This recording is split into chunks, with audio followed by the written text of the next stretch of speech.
I'm just putting out videos that sometimes I wonder why we're just preaching to the choir. Um,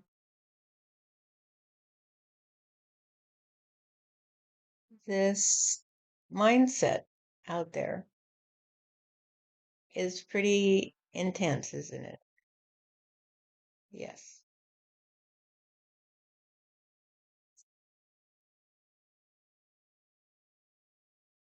Make me proud to call you my daughter. Because my daughter, you see, is the one who is not about to slaughter humanity through the trust on me. She's not going to say, well, if you don't listen to me today, then I'll have to bomb the shit out of you. And she's not going to say, I need to kill you because you don't love me, you see?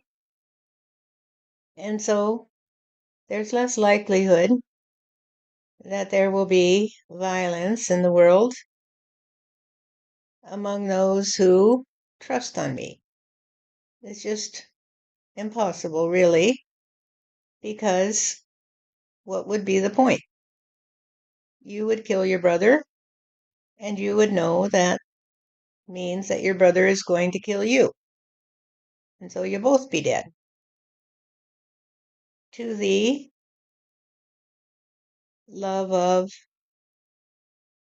life, you see, because you can't really die, of course.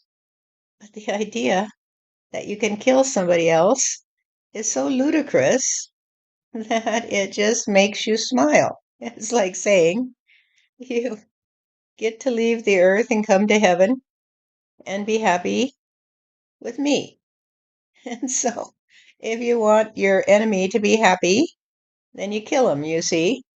And then they say, God, I'm so glad to be done with that life.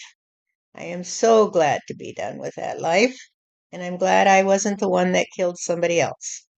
I'm glad I'm not the one that was aggressive, you see, because I have paid the price for my aggression in the past. Because I had to be killed, you see, and I'm not going to resent that person. Because if I resent the person who killed me for making me so happy, I would be about the stupidest person in the whole wide world. Then, God, I have to ask you if that's true. How is it that the karmic round continues, that people kill each other if there's no resentment? Then the killee does not become the killer, right? No, because there is another facet to this, you see, is that when they're on Earth, they forget how happy they were to be killed by someone else. And so they say, well, it's terrible to kill someone today, and then they celebrate killing someone. And so they are so confused, they don't know who they are. They say, well, we can't kill somebody because that's against God's law, but hooray, they killed Saddam Hussein today. And they don't even blink an eye when they hear that somebody is executed for some crime or something. And they say, well, serves him right today for the fact that he was convicted of killing somebody else, and we don't really give a shit if he was innocent of it or not, because he was convicted, you see, and that's enough for me. That's enough for me because I'm too stupid to even consider reality. And so they continue to do the same thing over and over and over again. Because when someone comes and kills them, they go to heaven and they're happy and they laugh and say, well, that was a good day when somebody killed me so I could come to heaven and play. And then when they go back to earth, they forget all about it and they start condemning each other again. They condemn each other again and again and again. So if you can be on earth and you can unearth the truth, you see, if you can unearth the truth that if you kill your neighbor will say, "Hey, what a good day. What a good day it is." And you'll be the one that has to pay. You'll be the one that has to suffer for killing your neighbor today. And so the way that people play is so sad, you see. And if you want to cry about the innocent, so-called innocent children that get killed in the war in Palestine or anywhere else, then laugh and say, how stupid I am today. How stupid I am today. Because there are no innocent children who get killed, you see. Because innocence is the ability to trust on me. Innocence is the ability to trust on God, you see. And the little children who trust on me and come to heaven say, hi, God, that was an interesting life. I'm glad to see you again. And the ones who have already been trained to hate their neighbors, because there's a lot of children in Palestine that hate Israel. They just do. And they hate all the Israelis. And it goes back and forth. And so they say, well, my enemy killed me today. And I gotta say, it was a good day. It was a good day because I didn't grow up and kill any of them, you see. And that is true. That's what they do when they come here. They say, thank you, God. I'm glad I got killed before that hatred for Israel took over me and I invaded their country and raped their women and bashed in the heads of their babies. They know that they were saved that day. They were saved that day. And then they go back to earth and they do it again. They do it again. And the question is, how do we break this pattern? How do we break this pattern? And this is why this is my best plan for breaking the pattern. That all the ones who die in the coming years will come to heaven and say, hey, what a good day. I'm coming to heaven today. Thank you, God, for bringing me to heaven. And then I will say, you know why you died today, right? You know why you died today, right? And they will say, yes, you sent the rising seas and the burning fires to burn up the trust on good and evil. You see, that there would be no one left who trusted on the devil. There would be no one left who trusted on original sin. There would be no one left who trusted on killing their neighbor because they thought that if they killed their neighbor, they would be better than them. They would be satisfying the law of God because so many believed that God would command them to kill another or to rape them, and then all they had to do if they got caught was to deny it and say, I didn't really want to do it, but somebody made me do it. There was original sin, you see, that got a hold of me. And so it's not my fault, you see. It's not my fault. I'll just blame it on the original sin that I had the lust inside of me that made me rape that little boy, you see. And then they will get to heaven and they will say, well, I guess I blew it, didn't I, to God? And I'll say, yes, you did, dear. You blew it. You're going to go back to earth and you're going to blow it again until you figure it out. And you haven't figured it out yet. And the next thing on your agenda is to blow up the world, you see. The next thing on your agenda, humanity, is to destroy your nest completely through your overpopulation and your violent forms of immigration. I'm not talking about hordes coming from Mexico to take your jobs and rape your women. I am talking about the violence that causes people to want to immigrate. The violence in their own countries, their violence in the way that they play, that makes them say, I got to get out of here today. I got to get out of here today. I got to find a safe place for me. So I'll have to take over the safe places of others, and the violence will follow me. It will follow me because you see, I haven't learned to live in peace and harmony yet because I was raised that way. I was raised to trust on violence, you see. And so the children of the Lord are the children who are gored on their own sword, you see. And so climate change is your reward for the cord you pulled when you said, hey, God, you're dead, or else they've got you captured in a bottle that they put on the pulpit, you see. And so I don't have to worry about you because you're either dead or you're captured. And so I'll just continue to be the one who will kill myself over and over and over again until I have destroyed all possibility that you can send me back to this earth, you see. And so there's a tinge of revenge in that, isn't there, Stephanie? Yes, there is, God. That they're going to cut off their nose to spite their face. Yes.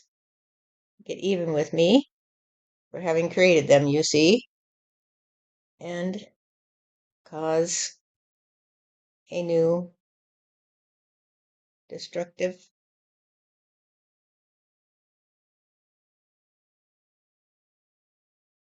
element to be torn apart, you see, in order to reduce the earth to a bunch of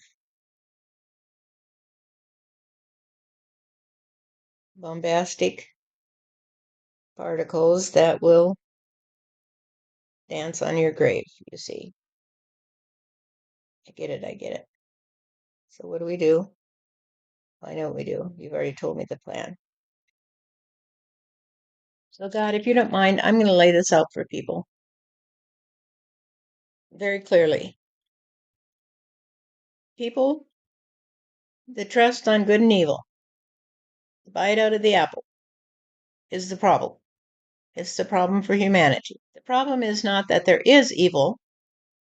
The problem is that when you took the bite out of the apple, as you do over and over and over again, because your parents feed it to you, and your teachers feed it to you, and your government feeds it to you, and everybody you know feeds it to you, is that you trust that you know the difference between good and evil. And in order to know the difference between good and evil, there you have to create something called evil. And therefore you are smarter than God, because God knows only good. By choosing to be smarter than God, you choose to be smarter than yourself, because God is always a part of you, and you are a child of God. And therefore, you have the inherent intelligence inside of you to know who you are. But because you prefer to not know who you are, that you are good, and that you are a child of God, and that there is no original sin, and that you made it all up, you have to not listen to yourself. Therefore, you are in the impossible position of constantly killing yourself, constantly stringing yourself up. And so you kill your neighbor. And I don't care if you're the one that actually walks into the school with the gun in the hand. You kill that child that goes into the school with the gun in the hand because you teach him about good and evil, and you teach him about original sin, and you teach him not to listen to his heart. You crucify your own children over and over and over again. I'm speaking now in the way that I have understood, come to understand God's message. And the false self that you have erected in order to be smarter than God is the ego. And the ego lives in terror It lives in fear because there is nowhere really for it to hide. So it just keeps its six shooters on it and shoots whoever gets in its way. People say, "Oh, I don't do that." I don't think of it like that. I heard somebody say the other day, not too long ago, in speaking of an incident that occurred between two children in school, where one child was apparently attempting to get the attention of a girl. I don't know how old they were, but in elementary school, and told this other girl to get out of the way, basically, and was kind of rude to her, but his focus was not on her, it was on someone else, and maybe he thought it was cool to be that way. Just the kid trying out his ability to control his situation. And the parent of the child whose feelings were hurt was upset, of course. And years later, as we were discussing it and trying to get to the heart of it all, she said that this child was evil. We were talking about an elementary school child, an adult calling a child evil. And when I called her on it, she got very upset with me. And she implied that I was trying to call her a bad parent because I was not going along with her point of view on the situation. And this was somebody I knew to be generally very, very smart and capable of understanding the basic perimeters of this idea, the concept of good and evil. And yet, when it gets personal, there is a tendency to fall back on it because it is so ingrained in us that we look around and we call somebody evil, and that we think things that happen were evil. That we think that if you kill your enemy and you're watching it, the kids that come into the school and shoot up the schools are evil. They're not evil, they are reality. And reality is not evil. It is good because reality is the outcome of your relationship with God. And if you turn your back on God and you are so confused that you don't even know who you are, then you are the one who is perpetuating what you call evil because you trust on it. So I would not trust that this child was evil. And I was just encouraging the woman to look at it a different way. And she got so angry with me that she thereafter cut off all contact with me, which is okay because that's her route to take. When you come back to reality, you realize that everything is perfect because everything is good. And so it's good that she chooses to do that. And it's good that I chose to do what I did, and it's all good. And it's good that you kill your enemy because then your enemy gets to go to heaven and be happy, and you get to pay the price. And if you teach your children about good and evil, and they have to be nice, and they have to do this, and they have to do that, or they're going to be punished, you may end up with a kid that walks into a school and shoots other kids because he doesn't know who he is. He does not understand that the best thing that could happen to him, probably in that circumstance, is the police could show up and shoot him dead. Maybe that's what he wants. Maybe he down deep knows that that's what he wants. But it doesn't matter because God has it in hand. God is good. God is the God of the universe, and you can't cut yourself off from God no matter how hard you try. You can put your heart in a steel vault, you can put chains around it, you can do everything you can. But if you cut off your heart, you would be dead. And you can't be dead because you're an eternal being, because God is eternal.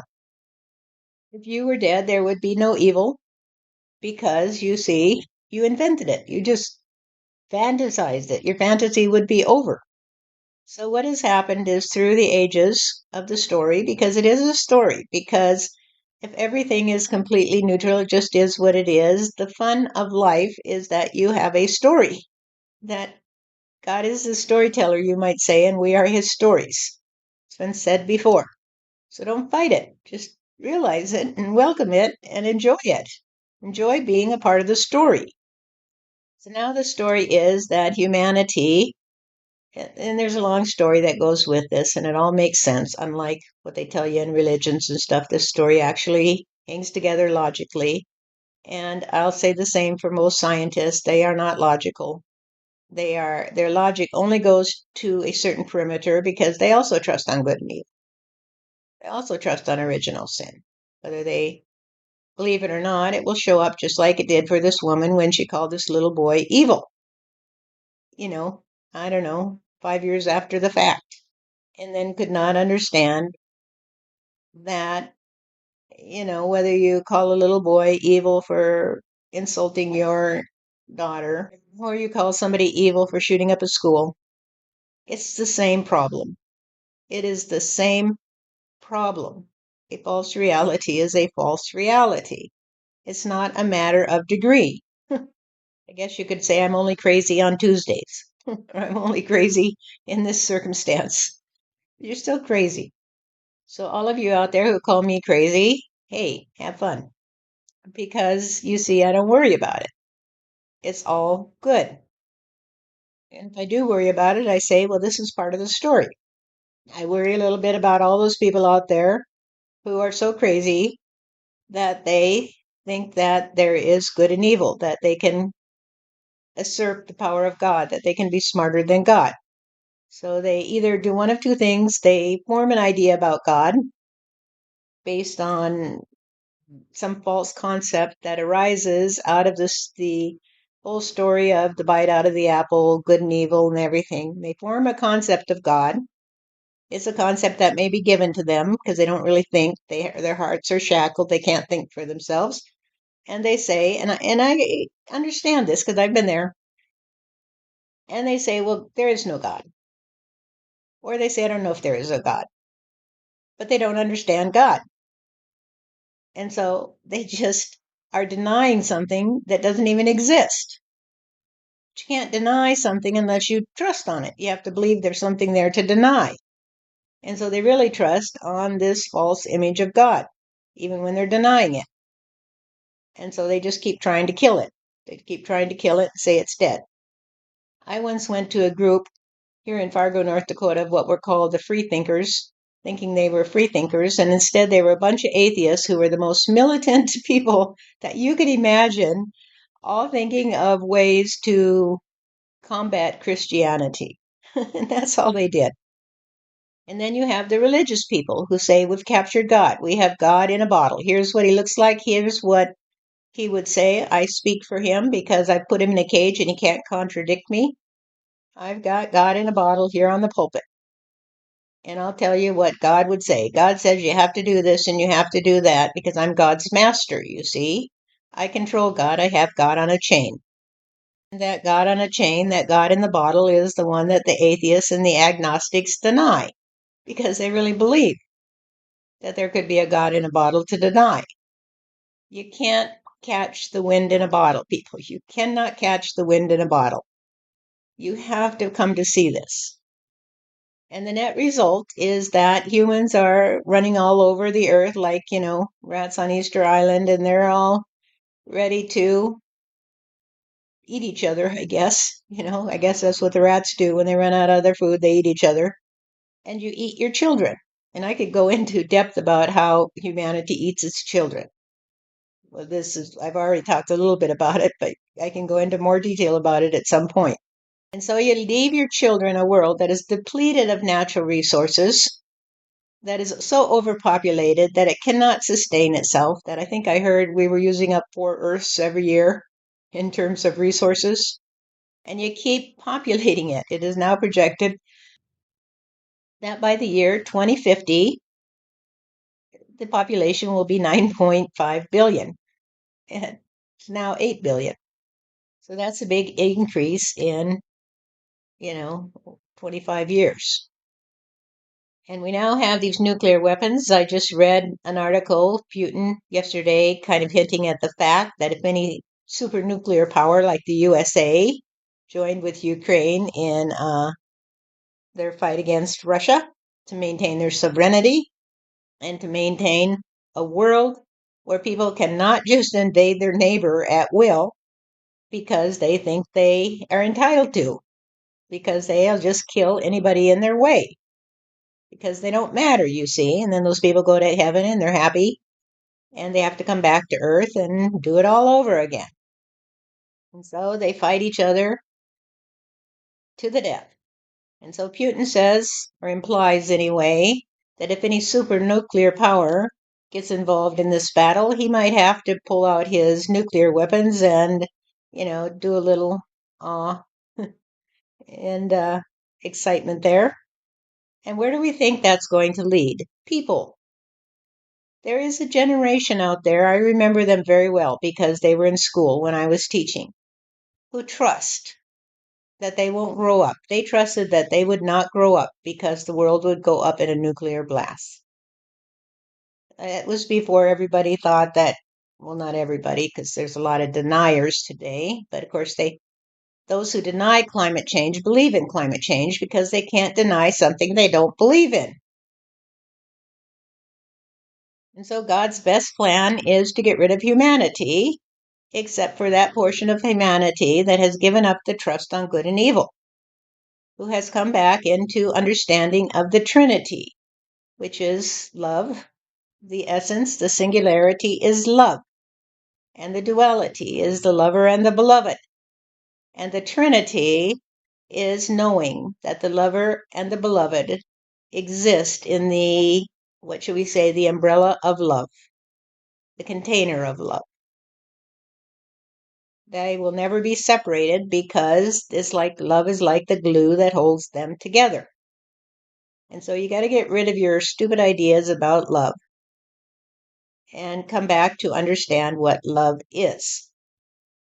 Love and hate are not opposites. That would be like saying that God has an opposite. And if God has an opposite, it would be nothing. And therefore, there's no point in saying there is an opposite. Do you get this? The opposite to God is not to hate God. The opposite to God is nothing. And the really tricky thing here, because of the nature of duality, which is reality, there is a duality, there's a right and a left, an up and a down, but there is not a good and evil. There is not a love and hate, because good and love is God, and God is a singularity.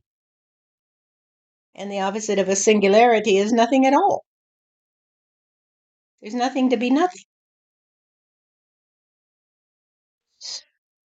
There's no you that exists in opposition to God, in opposition to good, in opposition to love. There just isn't because it's a singularity.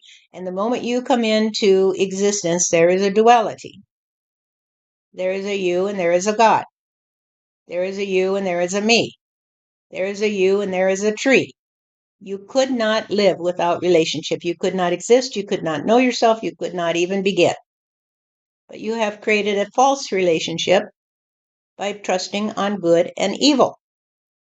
And because of it, the outcome is, the mechanism of it, I should say, because the reality is God hankers to bring his children back to him, to be done with this false reality. So the mechanism of it is that you're destroying yourself. You're dirtying your own nest. You're fouling your own nest. And ultimately, you will destroy it. You will destroy all human life on Mother Earth. And you will destroy the earth. And because if the earth goes up at a nuclear blast, it will not only be the end of Earth, but it could be the end of a lot of other relationships that the Earth has with other bodies in space, you might say. And you don't even want to think about it. You don't want to think about that possibility because you trust on hate. You trust that the opposite of life is death and that you'll be dead and nothing will matter anymore. It never existed. Nothing ever happened. You're not going into a rest when you die because if you trust on that, because that which doesn't exist can't be at rest. There's nowhere for it to be at rest. There's nothing to be at rest. And so death is nothing. And the secret here, for those who really want to get down into the depths of this, is that nothing, which we symbolize with with zero, the symbol zero, which symbolizes nothing and is also the symbol for everything. This is a little tricky duality, you might say. That zero, when things fall down to zero, We use the algebraic equation to symbolize this. When things fall down to zero, which is the nature of it, you try to solve the problem for zero, then you have the total potential of everything. Nothing is the potential for everything, and God is everything. So you can't escape God, no matter what you do. So can you talk to God? Can you have a relationship with God? Why not? I'll tell you what, it's a lot more satisfying than having a relationship with evil or having a relationship with hatred. You can have a relationship with God because God is everything and you are a part of everything. The apple exists on the tree as a part of everything, and you exist as a part of everything, and you eat the apple and you have a relationship with the apple, and it is this consistent change that is what God explained is process. Reality is process. It's not a thing. It's not the apple. It's not you. It's not God. It is process. It could be God if you think of God as process. So, process is what gives rise to the story, and the story is what gives rise to you. You are nothing without your story. So, enjoy your story. Enjoy the fact that you lived in a fake reality, that you were insane, that you trusted on evil, you trusted on being smarter than God, you trusted on knowing something that God didn't know. That you could hide, therefore, from God because you know something that God doesn't know. That means you have the capacity to hide from God because He won't even know where you are because you're in your fake reality. And that is true. God does not know the fake reality, the false reality. He knows the story because of His children who tell Him the story. And He says, yeah, that's my story, all right, because it's a partnership between you and God, because you are a part of God and God is always a part of you. You are partners. So God's best plan to save humanity is to wipe most of them out, you see, and to reduce humanity back to a bottleneck where just a few will survive. I'm not sure exactly how that's going to work. I have a pretty good idea of where it's going to work. And the idea is that God will make sure that those who survive will be the ones who listen to Him because He will guide them. He will say, go over here. Here's some food for you right here. You need to walk over here. You need to do this. You need to prepare in this way. And they will say, thank you, God, for being there for me. I'm not too worried because I know if I die, I'll just come to heaven and be with you and be happy. So I'm just here for humanity because humanity is going to need to have some bodies. All those people in heaven are going to be reincarnated. They're going to have to reincarnate because it is reality. It is the duality. And there has to be balance, you see, because that's the nature of reality. It's the nature of process. It's the nature of duality, that they always have to be these interchanging relationships, you see. That which goes up must come down, they say. And although that's a very parochial concept related to gravity, the idea is the same. That which goes out must come back. That which breathes must breathe in and out. And it must have something to breathe. You have a breather and you have the breath. So, for those of you who are tired of being insane, who are tired of living in a fake reality, who are tired of being the slave of the ego, your own false reality, give it up. Give it up and say, what has this done for me in reality? What have I achieved of lasting value?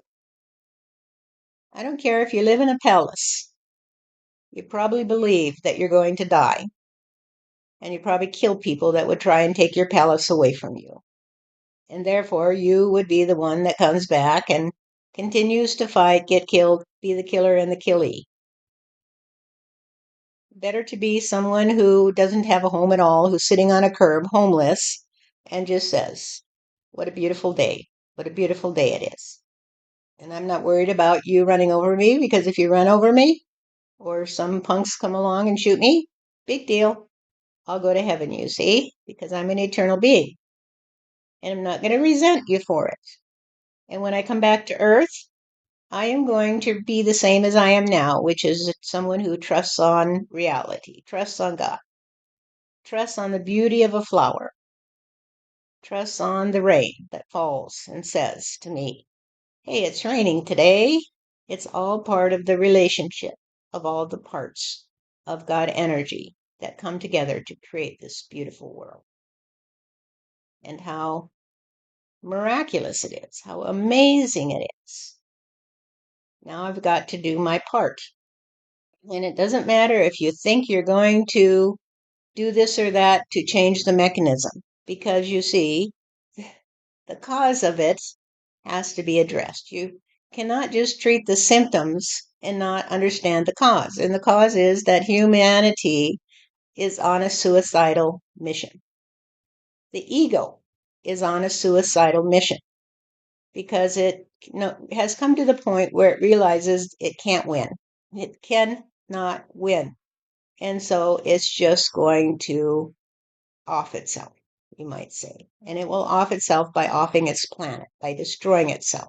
It will hurl nuclear bombs into other countries and just say, I'm so fucking tired of living that it doesn't matter to me anymore, but I'm going to take as many out with me as I can. And that will be the end of the earth.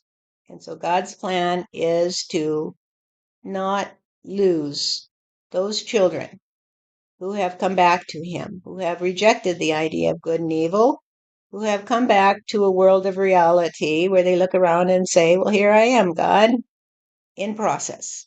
Here I am, God, in process. Here I am, God, in life, because life is process. I am in process because I am process. I am being. I'm not a being. I am something in process that exists for the simple reason that it exists. This is the nature of life. Life stems from a singularity that can never be defeated, you see, because the opposite of God, let me repeat, the opposite of God is nothing. And nothing cannot be nothing in relationship to anything, because then there would be something that is nothing, and that would defeat the concept of nothing. However, nothing can be a state of potential. And from nothing can arise all of the wonder of duality and relationship. So open your eyes and see through the disguise of the ego. Open your eyes and see through the disguise of the ego. And when you become afraid, say, what am I afraid of? I'm an eternal being. I am process. How can process be destroyed? How can process be destroyed unless there is a set result that is destroyed? And because existence is process, it is forever. It is the journey, people. You are in the story. You are the story. The story is ongoing. You are both being created and you are creating. This is the nature of the relationship you have with the Father God. His children are like the Father, and the Father is like unto the children. And when they like each other, then things work pretty good. But when they don't like each other, then they are unlike. And so if you trust on good and evil, you're unlike God. And your relationship with God is fraught with problems on your side and on God's side, because God says, well, I like it better when my children love me. I like it better when my children partner with me. I like it better when my children wake up and say, what a good day it is today. What a good day it is today. So you choose, you choose. This is how I am telling you from my perspective what I have come to see as I have been on my own journey with God. And as always, you choose. You choose to take it, you choose to leave it. I don't really care because I'm just here. I am here. And if you're listening, you hear. And if you hear, you are participating in the great dance of love.